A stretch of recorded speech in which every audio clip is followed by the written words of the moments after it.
आज हम एक बहुत ही पावरफुल आइडिया पर बात करेंगे। वो आइडिया ये है कि कैसे इंसान की कमजोरी असल में ईश्वर की शक्ति का एक स्रोत बन सकती है। चलिए एक बहुत ही आम एहसास से शुरू करते हैं। कमजोरी का एहसास, जिसे हम निर्बलता भी कहते हैं। ये एक ऐसा एक्सपीरियंस है जो हम सब ने कभी ना कभी महसूस किया ही है। देखिए, आमतौर पर दुनिया हमें क्या सिखाती है? यही कि अपनी कमजोरियों को छुपाओ, क्योंकि ये शर्म की बात है, असफलता की निशानी है। लेकिन आज हम जिस नजरिए को समझने वाले हैं वो इससे बिल्कुल उल्टा है। तो चलिए सबसे पहले ये समझते हैं कि जब हम यहाँ कमजोरी की बात कर रहे हैं तो इसका मतलब आखिर है क्या।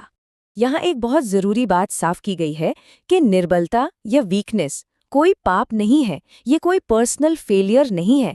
ये तो बस इंसान होने का एक हिस्सा है, एक यूनिवर्सल कंडीशन जो हम सब में है।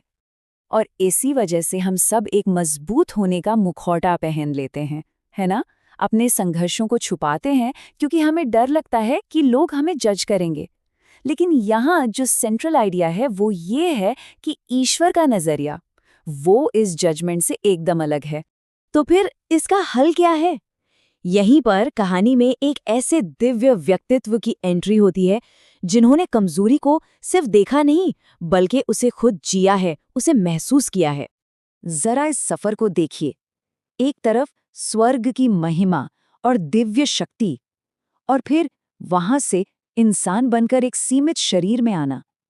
ये एक ऐसी यात्रा थी जहां उन्होंने हर मानवीय अनुभव को जिया और आखिर में उस पर विजय भी पाई। और ये जो एक लाइन है ना, सच कहूं तो ये पूरे मैसेज का दिल है। बात सिर्फ सहानुभूति या समझने की नहीं है, बल्कि उद्देश्य बदलने का है, ट्रांसफॉर्म करने का है। और ये कोई नाटक या दिखावा नहीं था। उन्होंने सच में थकान महसूस की, दर्द सहा, उन्हें भी टेम्पटेशंस हुई, यहाँ तक कि अपने ही परिवार ने उन्हें रिजेक्ट कर दिया। वो एक असली शरीर में थे, ठीक हमारी ही तरह। और यही बात उनकी सहानुभूति को इतना जेन्युइन और गहरा बनाती है। ठीक है, तो ये सहानुभूति तो है, ये समझ में आ गया। पर सवाल ये है कि इस मदद को पाया कैसे जाए। इसका जवाब एक शब्द में है, अनुग्रह। अनुग्रह या ग्रेस, ये कोई ऐसी चीज नहीं है जिसे कमाना पड़ता है। ये तो पहले से मौजूद एक सुविधा है, एक प्रोविजन।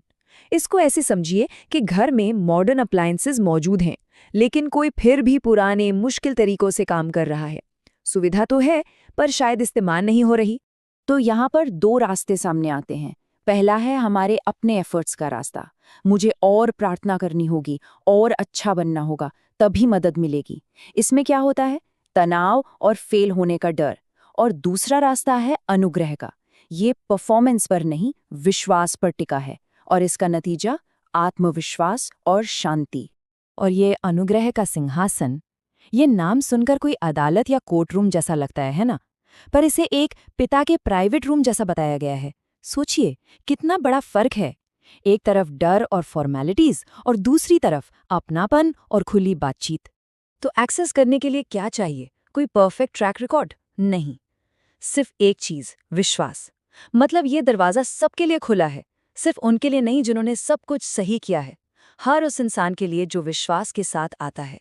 तो चलिए अब इस पूरी सोच को प्रैक्टिकल लाइफ में अप्लाई करके देखते हैं कि इसका मतलब क्या है। ये एक माइंड ब्लोइंग कॉन्सेप्ट है। जब कोई विश्वासी ईश्वर के सामने आता है तो ईश्वर उसकी गलतियों या असफलताओं को नहीं देख रहा होता, वो यीशु को देखता है। इसका मतलब ये है कि किसी की स्टैंडिंग उसकी अपनी परफॉर्मेंस पर नहीं, बल्कि यीशु की परफेक्शन पर डिपेंड करती है। तो इस पूरी बातचीत से तीन मेन बातें निकल कर आती हैं। पहली, ईश्वर की फेथफुलनेस, कि उनका प्लान पक्का था और उन्होंने उसे पूरा किया। दूसरी, मसीह एक इंस्पिरेशन है कि मुश्किलों में कैसे रहना है, ये उनसे सीखा जा सकता है। और तीसरी, सबसे जरूरी, कि दिव्य मदद अवेलेबल है अनुग्रह के रूप में।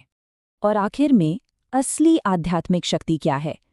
ये नहीं कि हम में कोई कमजोरी न हो, बिल्कुल नहीं, बल्कि ये कि हम अपनी कमजोरी में ईश्वर की शक्ति को काम करने दें। वही असली ताकत है।